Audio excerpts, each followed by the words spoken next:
Baseball Network. What's it like to have a catcher like Galvan, and just how your pregame or any other routine that you worked through with him in the fall has set the tone for you this time of year? Yeah, Galvan's been great. He brings the energy. He builds that connection. And I think there isn't anyone else I'd want behind the plate when I'm pitching. He's really good at just getting me some calls. He's good at bringing the energy and keeping my head locked in the game.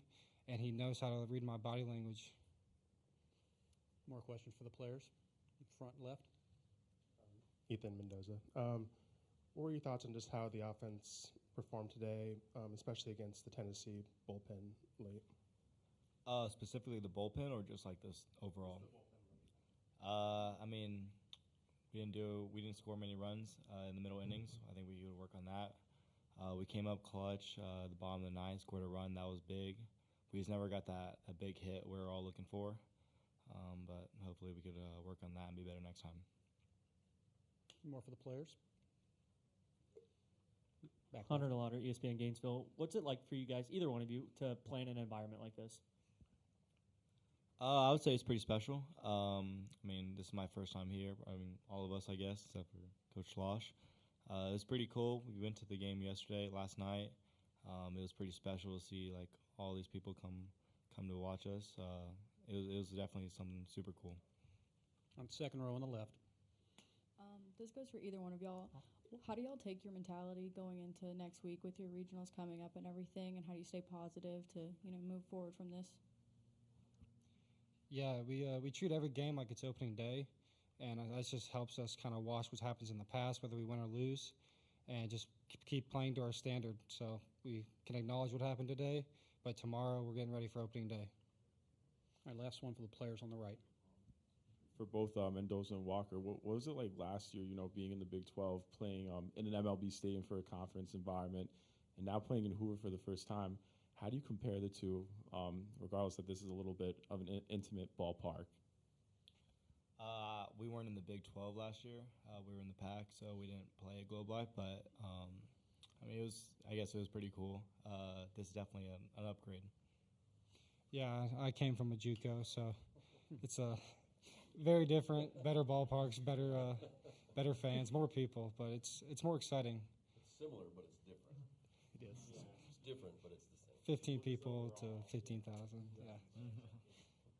All right, gentlemen. Thanks for your time today. Good luck with the rest of your season. Thank you. All right, if there are questions for Coach, please raise your hand. We'll start on the left. Jim, what kind of went into the process of going with Ethan today, and what is his performance how does that set you all up for next week? Well, it certainly gives us somebody, depending on the matchup and how deep we play into the regional, somebody, he's got experience starting a game. We're since Spencer's down, we really don't have a defined third starter. We've had a lot of guys who have started games throughout the course of the season, we have done that by design. But Ethan, he's a strike thrower and keeps the ball on the ground most of the time, and now he's got experience of not just starting the game, but kind of getting up and down and throwing, 4+ innings. So that's good for us for next weekend. On the front right. Jim, Mike Wilson, Knoxville News Sentinel. You referenced having Brandon at A&M back in 23.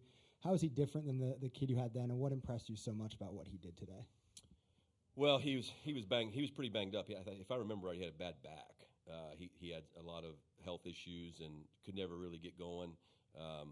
He always could really spin the ball and loose arm, so you could see it coming. And he went to Sanjak, right, and got some good innings in, and over there with Coach Anderson, obviously with a great pitching coach. So he was just throwing the two different breaking balls and running his fastball up to 95.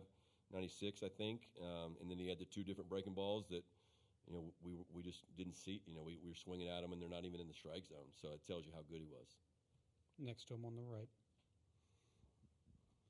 Jim, you always preach that opening day mentality. I'm just curious, in your experience, what value does momentum play this time of year, and does a loss like this kind of thwart some of the momentum you're trying to build coming off of OU? No, I don't think so. I mean, it'll be whatever we make it. So 2015 was at TCU, and we went 2-0 in the conference tournament, and Coach Garrido, first text message I had was, "This is the best thing that ever happened to your team." And that team was was second of 4 straight College World Series teams. So, it'll be whatever we make it. We got to get home. We got work to do. We got to make sure we're prepared for next weekend. In the middle. Jim, big moment for Ethan Walker. So, Yeah. Could you detail just his journey, Yeah. how he got here, and to get the ball today? Yeah, pretty awesome. For the University of Texas, first ever SEC game, we have a somewhat recruited, not really a walk-on. We recruited him, but, in the summer, we were just looking for bodies. We needed lefties, we needed strike throwers, and Coach Weiner had his eye on Ethan just as a strike thrower and a guy that could be deceptive. And here he is starting the University of Texas' first ever SEC game against his home state school. Like, that's crazy. But credit to Ethan, did an awesome job, and we're super fired up. He's on the team, and he's really, I don't even know if he made the first 7 or 8 road trips in the SEC. It's just been the last 3 weeks that he's really kind of come on for us. The 4th row on the right. Harrison Fan, SEC Unfiltered. Coach, you played in just, I think, maybe the most, if not one of the most, one-run ball games in the country of any team, especially in the SEC. How does that kind of throughout the season build the character of this team, and especially doing so in, the SEC tournament here against a team with the talent that Tennessee does and the stage that it's on and going in extra innings? How does that kind of, identify this team's kind of MO going into the postseason? Well, certainly, like all the coaches I'm sure have said, when you get through this league and you play through this league, there's nothing that's going to surprise you. I mean, we're going to play good teams next weekend, and moving forward, if we earn the right to play after next weekend, but there's not going to be any teams that are better. I mean, they're not going to be better pitcher. There's no other lefty that I know of that's like as better than Liam Doyle. So you can work off that. We've played a lot of close games because we do pitch well. We do play solid defense. Not the most offensive team, but kind of an opportunistic offensive team. So we have to play clean baseball to win because we're not super explosive. So we can be with the right guys healthy. If we get Jonah back, Baloo obviously changes the makeup of our team. But this is a tough team. They win anyway. In Austin, they call it Texas fight, and this bunch has that. So that doesn't. We still got to go earn the wins, but. It's an honor to be in the dugout with our team. We have time for one more for Coach. Anyone? Left side. Coach, I know Dylan Valantis has been really good against lefties this year, but was there any thought of walking Keelan right there in the 12th to load the bases? Yep. Yeah, thought about it. Got a lot of respect for Fisher. Hindsight, Keelan, great bat-to-ball skills, and, of course, Fisher strikes out, so it made me look worse. But no, I just take our shot there. Valantis is, he's our guy, and we've seen him, get out the really good lefties before. But give it to Gavin. I mean, he had the 2 big swings of the day, for sure. All right, Coach, we appreciate your time. Okay.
right, everybody, welcome back to the 2025 SEC Baseball Tournament Game 9 post-game press conference. We're joined by the Tennessee Volunteers, represented by head coach Tony Vitello, along with pitcher Brandon Arvidsson and infielder Gavin Keelan. And in a moment, Coach will give an opening statement, and we'll take questions directed to the players only, please.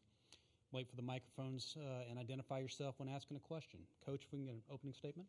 Yeah, for me, I don't want to mess it up. I mean, it was too good of a game to say too much. It's an ESPN Classic. I'll recycle an answer I talked about with the guys up there.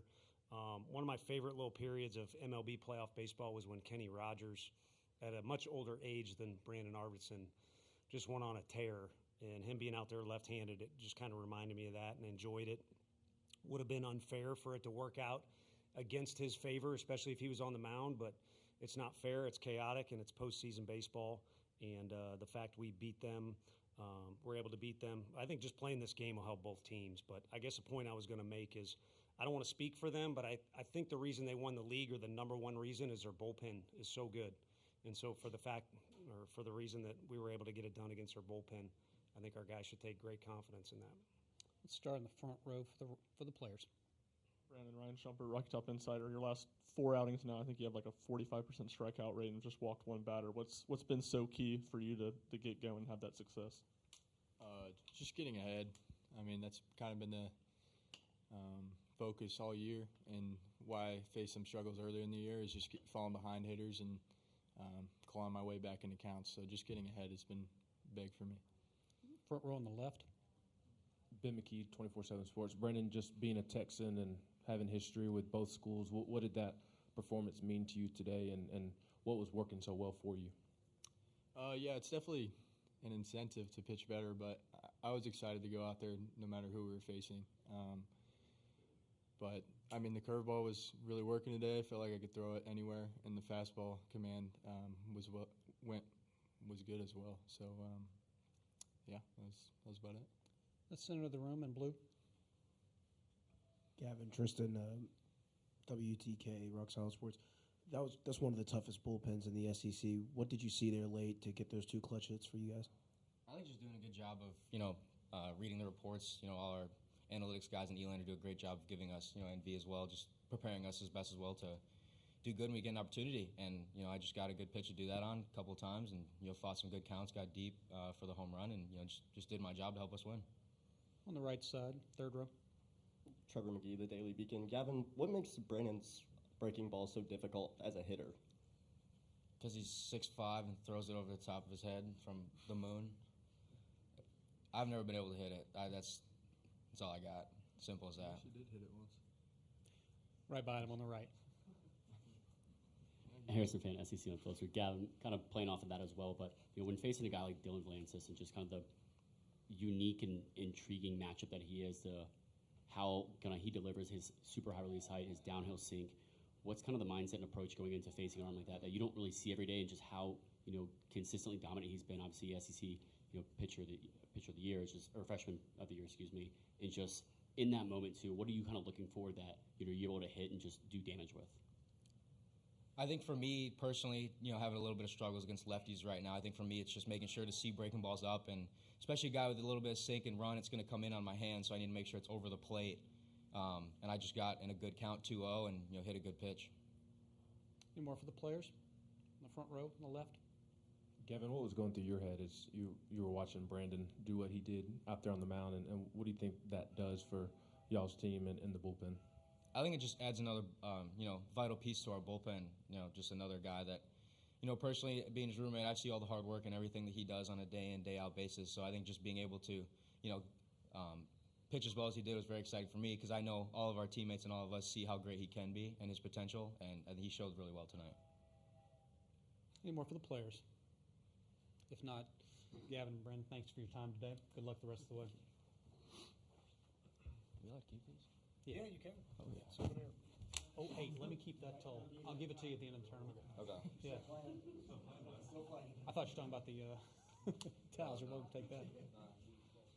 Might need them again tomorrow or Saturday. Might need to silence that choo-choo train, too. It's got to be one of those 2 guys. It's pretty good. Sound effects will be added next year. All right, if we have questions for the players. Yeah, let them get out of here. We'll start on the right side. Yeah, Tony, Coach. obviously we talked a lot about AJ yesterday and what he gave you guys. What does it mean for this bullpen as a whole when you've got AJ doing what he did yesterday and Brandon doing what he did today? I think it means you're making progress. I mean, the play that stands out to me as I was sitting here listening to their answers is Ariel had that exact same play and, tried to go a little too fast and, we didn't get a double play. That was a more difficult play than the one that occurred earlier, a week ago or whatever it was. And he had to be super quick to do that. So that's just one occasion. But I think whether it's Arv or Russell or People's defense, guys coming off the bench, I think there's consistent progress. And none of us know how long the season is for any of us when we go out there and play. But I think the more days we have around each other, the closer this group gets, the more fun they get. And we are making progress, which as a coach, makes you feel good. Right next to him on the right. Tony, kind of similar question I asked Brandon. His last 4 outings have been really good. What, from your vantage point in the dugout, why has he been able to be so effective in those outings? I think he just needed reps. I think it's accumulated, and it's kind of like Levi. I think he just needed some SEC reps and figure out, it's arguably the best college baseball, but it's just college baseball, and therefore it's just baseball. So that's one example, again, of a guy just needing reps. And I think we've had guys playing positions they don't normally play. And anytime we make an adjustment with our guy at first, he adjusts. And so with him, I think he just needed reps. And earlier in the year, we made the decision, in particular me, to go reps or times out appearances as opposed to length. But today was a day where you kind of tell kids all the time, make me take you out of the lineup or make me travel you, make me play you, make me rip the ball out of your hand. And I would have got probably not just thrown out of our dugout, but probably hurt if I would have taken him out before some damage was done. And again, I'm glad that he was able to leave the park with a smile today because it was an epic effort. Front row on the left. Tony, another game where kind of resiliency is the theme, especially after those first couple of innings and then getting to their bullpen like you talked about. What would you see from your team today, and maybe what was the difference in the offense first half compared to second half? We played tremendous defense, helped keep us in the game all game long. Our pitchers obviously did a good job. We've been talking about Arv, but, he had a huge out yesterday, which is crazy to look back on, and then Deloy did that today. That was massive. And then Snead's got to come in a big-time pressure situation, but by now he's done that a million times. Sometimes it goes your way, sometimes it doesn't. So I think the offensive thing was a byproduct of just the team effort. The dugout was good, the pitching was good, the defense was good. So the hitting eventually kind of had to catch up. But it was a depressing first 4 innings, I won't lie. I think in Liam's defense, I think he just tried to make up for last weekend. He wanted to throw 2 shutouts in one game, which is impossible. He kind of even made some comments about that. So it'll be a good lesson learned to be under control the next time he's out. But again, Texas, Arkansas, these are great lineups. But I think our hitting just kind of caught up with the rest of what was going on. And you got to give Walker some credit. He was called upon and took advantage of it. Second row on the right. Coach, Matt Towery from World Baseball Network. What's it like to have a guy like Peebles be such a catalyst to your offense, especially having that 2-run single in the top of the 5th to get you guys on the board, and also just helping the pitching staff over 200 pitches today and 12 innings behind the dish? Yeah, he's another example. We got Stone a pinch hit at bat, but Coach Elander, who works with the catchers, is dying to see Stone out there. And then really push comes to shove. We're all dying to see Levi get reps so he gets better. But Cannon's our guy. He's older. He's got experience. He does a good job in all areas and has really improved defensively. But offensively, as you mentioned, he's another example. As the reps have piled up, there's less try too hard, less trying to dominate or anything crazy, and he's just kind of in there fighting a little bit. And when you do that, you can call it luck if you want. You can call it karma. He gets that cue shot hit, in a center field with 2 strikes. It's so huge as a byproduct of that competitiveness. On the third row on the right. Tony, what went into the decision to go with 3 straight lefties, and what makes each of their looks different? Well, I think in the one situation, if I'm not mistaken, they call him A-Rod. So Deloy came in with the potential of them bunting. Really good fielder. Obviously, he's a strike thrower for us, and wanted to see the whole thing through with Arv, but the game wouldn't stop. So that was just kind of a situational matchup. Liam was our guy. We adjusted the pitching for a particular reason. To me, it didn't work out at Arkansas, but it worked out overall because we were able to get him a little rest. He'd been a catalyst for us, and obviously he's got a big outing coming up. But in the middle there was, he didn't mention it, I was a little nervous coming to the ballpark today. He was signed to go there, and there were some changes, so we were able to have Brandon come to Tennessee, and we had a pact that he was guaranteed to pitch in this game. So I'm kind of glad Liam didn't throw a no-hitter or anything like that. And then once he was in the game, he did the rest. The competitiveness was off the charts. And again, like a lot of guys, more reps, there seems to be some improvement. On the right side, fourth row. Coach, as the defending champs, every team has been giving you their all season. So how did it feel to go up against Texas, someone who clearly has something to prove, making their statement this year for the first time in the SEC tournament? Yeah, no, I'm glad you said that. Come to Knoxville and inform some. It's a big deal to play Texas. It's always been a big deal. I went to school in Missouri. It's always a big deal. And our history of baseball pales in comparison to them or Arkansas. Jackie Bradley Jr.'s here. South Carolina won back-to-back. So we're not in the mix, but there seems to be a lot of noise surrounding our program, and some of it we bring on ourselves, which is fine. We at least want to be in the party, so if you can hear us or see us, that's a good thing. But every series, every play has been a big deal, and it's been a little bit of an adjustment for our guys. Some of the guys are new to that and don't understand it, and you got to navigate it. So that's our story. Who we play each time out, I haven't seen a lot of difference out of this team, to be honest with you, with who we're playing. It's either the vibe is good or it's not, and it's been very, very few. Now, there's been occasions, you guys know them. You can't blame it on the weather either. There's been a couple times where we haven't been ourselves. But I think today they were just enjoying another chance to be themselves and come to the park. It just so happened we were playing a phenomenal team. On the right side, fourth row.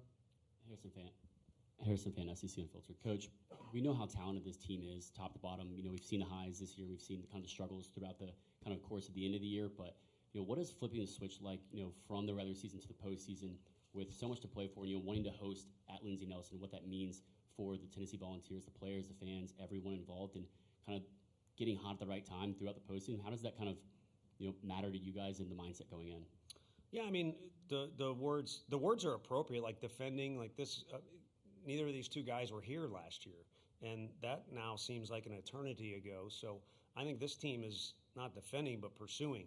And you mentioned some good things there, and there's good stuff going on here on the weekend and all that stuff. But I'm getting older, but I think I'm young enough and around these guys. I think what they're pursuing is just, again, to get better and come to the park every day. We really have not played our best baseball.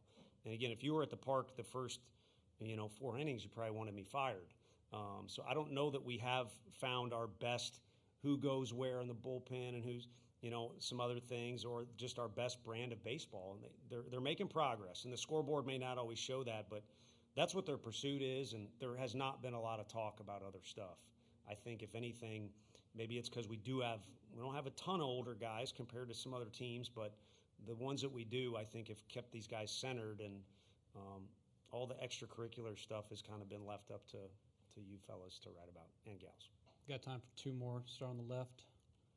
Coach, I know you already talked about it a little bit, but you said yesterday how this team's learning how to take a punch, and seeing them go down 4-0 but bounce back the way they did, what does that show to you as a coach? I think that they've matured. That was the one thing about our team in 23, obviously had their own story, which to me was a really good one. But 22 was a wild group, and 24 was too. But there was an extra sense of maturity there, and that's, it's not to knock anybody else. I think that's a key ingredient. You have to wave, kind of ride out the storm, I guess is the right way to say. So we did that today. That was not a good storm. It was a no-hit storm is what it was. But it's a 9-inning ball game, and I think this team has matured and has realized when you do get punched in the gut, you got to kind of keep your composure. We got some guys that play with a lot of emotion and a lot of competitiveness, and it's probably impossible to play 9 innings and not have it be a blip on the radar screen, but for it to not be a whole chaotic mess is key for this team, because we've had a couple games way back when that's been the case. So the composure and the maturity has also improved. All right, last one on the right. you may have just alluded to it, but yesterday you talked about this team needing to handle punches a little bit better. Why these last 2 games have they been able to handle or manage those blows a little bit better? Is it someone in the dugout or conversations in the outfield? Yeah, me in the dugout. Now, I think fresh start. We kind of talked about it, like opening day in MLB baseball or opening day or just a fresh start is key. It's kind of shown up a few times for our guys when we took that trip to Houston, and sometimes we take a road trip. It's kind of a fresh start, and you see a little bit of new life out of our guys. So I think it's important for them to realize that and kind of use that to their advantage, that every day can be a fresh start, even if you're in the middle of something. And again, it's not about a guy clicking or other words, you know. I think it's just about approaching each day the way that we know best or the way that is our best version of ourselves. All right, Coach, congratulations. We'll see you again Saturday. Okay, sounds good. Thank you all.